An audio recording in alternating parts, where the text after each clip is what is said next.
வணக்கம். உங்கள் ஜோதிடர் செந்தில் பேசுகிறேன். இன்றைய பிரிவில் நாம் காணவிருப்பது வீடு அமையும் யோகம் அல்லது வீடு கட்டும் யோகம். இந்த அமைப்பை பற்றி தான் இந்த பிரிவில் நம்ம பேச போகிறோம்.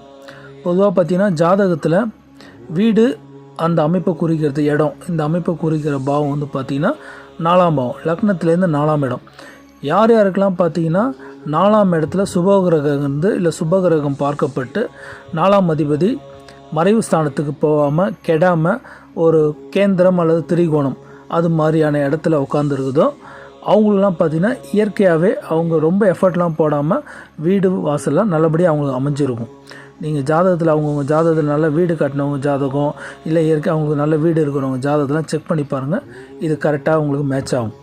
இதே யார் ஜாதகத்தில் 4ஆம் அதிபதி அதாவது நீசமோ இல்லை மறைஞ்சோ இல்லை பகை பெற்றோ இருந்து இல்லை பாவர்களோட தொடர்பு கொண்டு 4ஆம் இடமும் ஏதாவது பாவகர்களோட சம்மந்தப்பட்ட இருக்கிறவங்களாம் பார்த்திங்கன்னா அவங்க வந்து வீடு வாங்குகிற அமைப்பும் வீடு கட்டுற யோகமும் அவங்களுக்கு வாழ்க்கையில் ரொம்ப ஒரு பெரிய ஒரு எட்டாக்கனியாகவே இருக்கும்.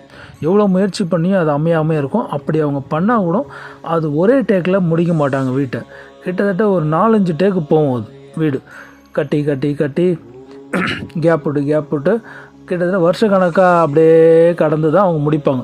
சில பேர் முடிச்சும் போனால் கூட அதில் ஒரு நிம்மதி இருக்காது. அதை விட்டுட்டு வேலை நிமித்தமாக வேறு ஏதாவது உள்ள போய் வாடகை வீட்டில் தான் இருப்பாங்க.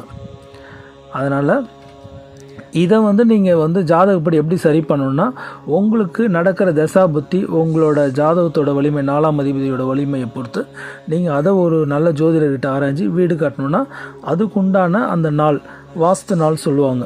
நீங்கள் எந்த திசையில் வாசப்படி வச்சு கட்டுறீங்களோ அதுக்குண்டான வாஸ்து புருஷன் அந்த நித்திரை விட்டெழுதல்னு இருக்கும்.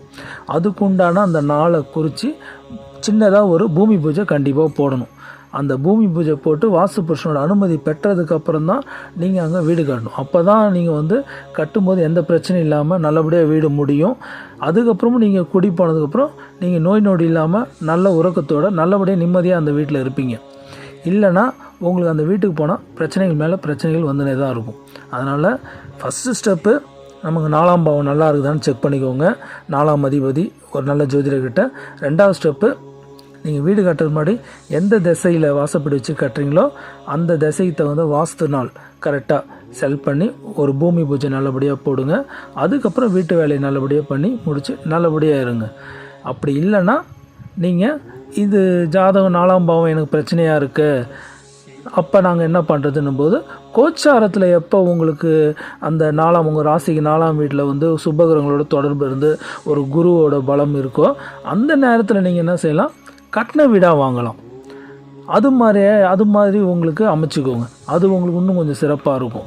ஏன்னா நீங்கள் வீடு கட்டணுன்னா தான் உங்களுக்கு பல பிரச்சனை வரும். இப்போ கோச்சாரத்தில் உங்களுக்கு நல்ல நேரம் வரும்போது தசாபுத்தி அதுக்கு தகுந்த மாதிரி சாதகமாக வரும்போது, நல்ல தசாபுத்தியும் கோச்சாரமும் உங்களுக்கு சாதகமாக வரும்போது நீங்கள் கட்டின வீடாக அமைச்சிக்கோங்க.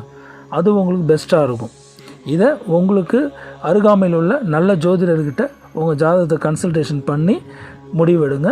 நல்லபடியாக நல்ல வீட்டில் நல்ல நிம்மதியாக ஆரோக்கியமாக நல்ல தூக்கத்தோடு சந்தோஷமாக இருங்க. நன்றி.